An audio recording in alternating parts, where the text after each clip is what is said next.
Hey, what's up, everybody? The V Club here, otherwise known as the Villain Club. And it's about anything and everything. It doesn't matter what it is, what it's about. It's unscripted. It's on everything, alright? So there's no, you know, bull BS. It's just straight up what it is, alright? Um, just sharing with you my thoughts on just things that are going on. Stuff that's important, right?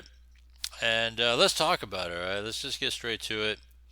And it is important. All right, so some of this has been going on here. All right, when it comes to, I want to watch this one. I want to watch what happens here with this Titan. Very interesting. This is the little submarine that imploded in the ocean. I'm gonna have to watch that one later. I did a video about that as well. Found this thing fascinating. I wouldn't have taken a ride in that thing, but let's get to it. All right. So the other day, this was in the headlines, right? New York City's offering free tickets to migrants to flee the city, right? Flying them back to Texas, basically, and so it's like this back and forth thing. And when Texas receives them, what do? They send them right back out because one, the sanctuary cities have invited these illegals to bring them over here, to take care of them, do all this stuff, right?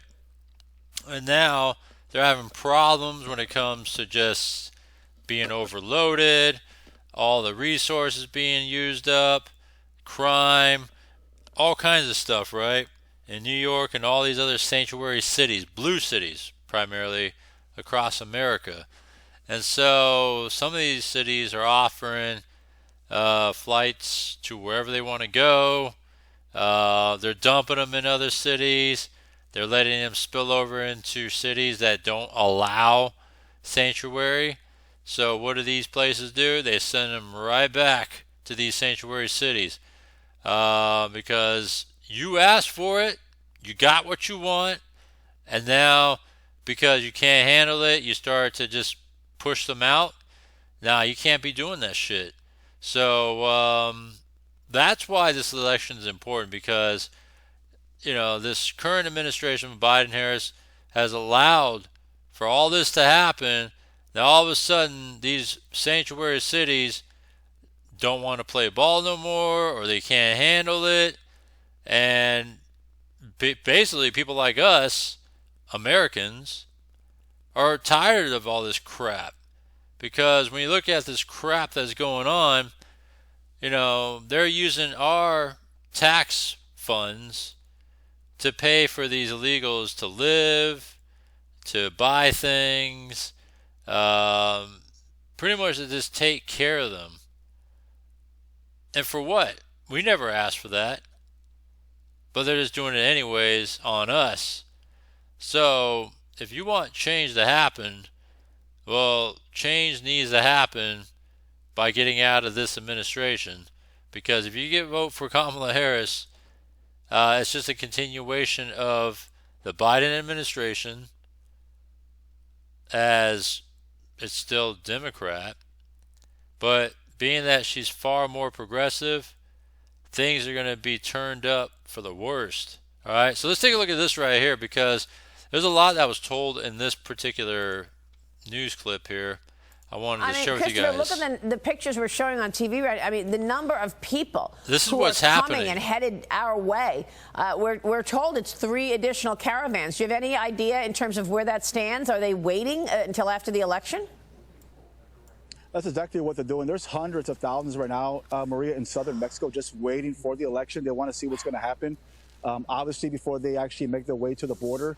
And it all goes back to leadership and having strong leadership in the United States that's going to put pressure on Mexico to keep these caravans or keep any potential illegal immigrants from making this journey. But yet we're not seeing that. We haven't seen that in the last 2.5 years. And just to go back to my point earlier, when we talked about hiding the negative optics, well, of course, the federal government has been also allowing illegal immigrants through the use of the CBP-1 app and also these direct flights from some of these countries, Cuba, Haiti, Nicaragua, and Venezuela, directly into the United States.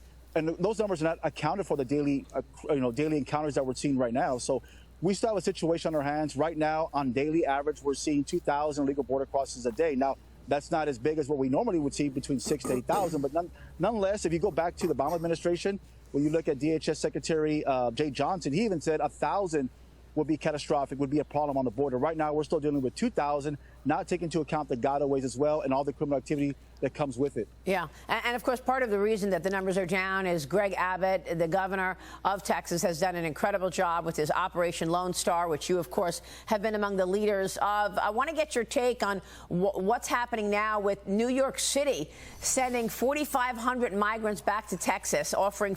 Fuck that. All right. So great job with Governor Abbott. All right. Taking care of Texas, because obviously the federal government's not doing nothing about it. So Abbott just says, you know what? I'll take care of business on my own. And he did his shit. Even though federally they try to say, hey, you can't do this because this is a federal thing. But even Abbott said, hey, screw you guys, because you guys are not doing nothing to stop what's happening. I got to do it on my own. And he was able to do it on his own. And it kind of shifted all those illegals over into Arizona and California, because they weren't coming through Texas anymore because of the efforts of Abbott on Texas and its border. So kudos. And then for New York City to do this, fuck that, all right? So fuck Hochul, right? The Governor Hochul and Eric Adams, all right? Because they asked for this, and now they are trying to send them back because they can't handle it. You guys asked for it. You guys have the policies for it. You guys supported it, and now you can't take it. So you're doing this shit. And this is what Texas' response is to this. Listen to this. Free one-way plane and bus tickets to other states like Illinois, Florida, or Colorado. New York spent nearly $14 million on the reticketing program as of July. So Abbott sends migrants to New York, then New York spends all this money, millions, to send them back to Texas. The Big Apple has spent more than $6 billion total on this migrant crisis, Lieutenant. What are your thoughts? Have you felt the impact of those migrants from New York City being sent back to Texas? We have not, Maria, and I don't believe we've seen that as of yet. But I know the governor has a plan in place to take care of that issue.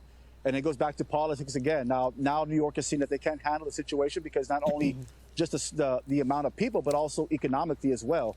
So I can tell you for a fact that in Texas, the governor's made it very clear, Governor Abbott's made it very clear that, we're not going to allow illegal immigrants into the state of Texas, especially if they're not allowed to be here. We're going to continue busing them to these sanctuary cities, because Bust again, them right these back are out, sanctuary baby. cities. They did welcome these illegal immigrants from day one. You so guys they should wanted accept it. them and provide You them guys going all to the keep them. resources they need. Right. Suddenly, it's not a sanctuary city all of a sudden, all of a sudden. as they want to send the people back to Texas. Joe Borelli, jump in here. Yeah, Lieutenant, we're 6 days away from an election, and by some accounts, Donald Trump is poised to win. Is Texas Department of Public Safety, are you guys concerned that the Biden-Harris administration will actually open the floodgates for the last 2 months of their presidential term? Is that something? Now, this is a very fascinating question that he brought up here, all right? Listen to this again. I'm going to bring this back just a bit. All right, this is a fascinating question he asked. That the Biden-Harris administration will actually open the floodgates for the last 2 months of their presidential term. Is that something you guys are preparing for? That's a fascinating question, because let's just say the election doesn't turn in favor of, Harris on winning, and let's just say Trump officially wins. So here's the question. Are they going to open up the floodgates because they said the hell with it? Biden's a lame duck anyways. Harris is pissed. Open up the floodgates. Let's just let them all in until that day comes. And who knows how much more is going to be coming across like crazy. All right, think about that for a moment. They're coming across like crazy because they open up the floodgates. It's almost like breaking a dam and all that water's rushing out. I could see this happening. because that's how ridiculous and crap the Democrats are and how they're running this government right now. So yeah, I could definitely see this happening. That's a great question. Of course, and that's why, as Maria mentioned, when we look at the number of illegal border crossings down in the state of Texas, it's not because of the federal government, what they've done. It's because of what we've done in Texas. Our state troopers, our National Guard soldiers, we have gotten border crossings down 88% in the state of Texas. So we remain proactive.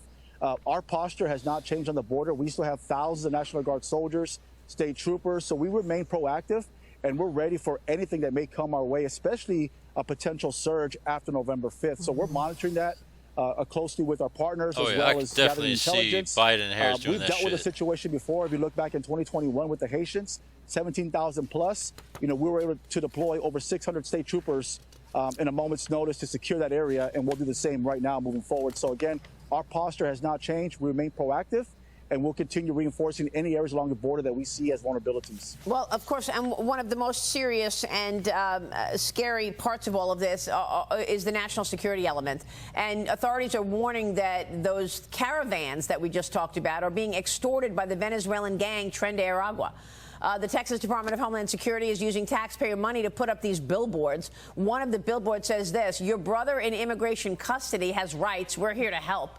Immigrations and Customs Enforcement and Border Patrol sources told Fox News they're furious about these billboards. Look at this crap right here. Look at this.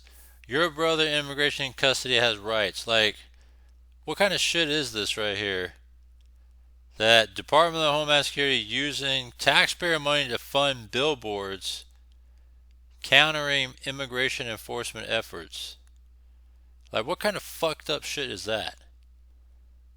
Illegals have rights, right? Do they have rights? Should they have rights? Like, what kind of shit is this? Department of Homeland, they should all be fired for this. This is treason.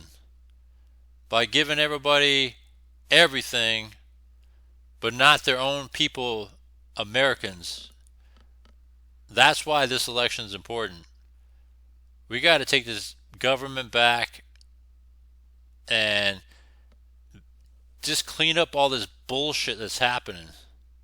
Insulting and saying that they feel like they work against them. Many say that their agency are already working with limited funding and resources. What about the element of this Venezuelan gang Tren de Aragua? Have you had any impact or engagement with any of the members? Well, real quick, Maria, on those billboards, of course, this just further demoralizes, federal agents, Border Patrol agents, ICE agents for doing their job, for going out there wanting to track down these criminals and arrest them and hold them accountable. And when you see a billboards like this from our own federal government, it really undermines the rule of law, and what we should be doing as a country is actually holding people accountable for violating the law. As far as Tren de Aragua, in Texas, Governor Abbott, he's the only one that I know of right now in the state or in the country, as far as a governor or in the state of Texas, actually holding Tren de Aragua TDA accountable for their actions. Actually designate them as a foreign terrorist organization. No other state or other governor has done that, and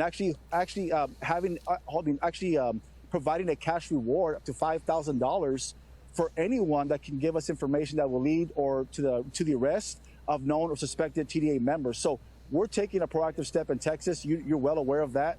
And of course, we want to track down this gang because they're starting to infiltrate not only Texas, but also the entire country. And they do have affiliation with the Mexican drug cartels as well, because they are involved in human smuggling, trafficking, extortion, prostitution, and also even murder.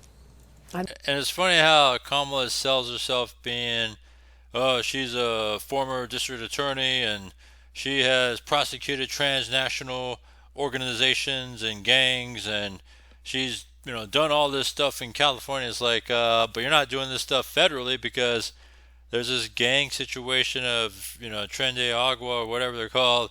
It's out of control here in the United States, and all the crime that's gone rampant, that's being underreported because of soft on crime laws. And then you ask yourself, how can she even say that she's going to stop all this from happening and clean up all this stuff when it's been happening? They're allowed it to happen, and it's just going to continue to happen under her. So you want that? this election is super important, all right? We got to clean up this crap and clean up the house, all right? Because this house is dirty. And we got to clean this mess up. Hey, it's all good, though. We could get started right here on November 5th, all right? And then when it's time to hand it over in January, then the house cleaning begins, all right? So that's just my point here. They're waiting at the border right now, whether they got hundreds of thousands waiting at the border, they got caravans coming. The floodgates are about to open, all right? It's just busted at the seams right now with these people, and something needs to be done. Oh, man, it's going to be crazy November 5th. So, all right, share with me your thoughts. Let me know what you think. Subscribe, hit the bell icon, and stay tuned for daily content. I'll see you next one.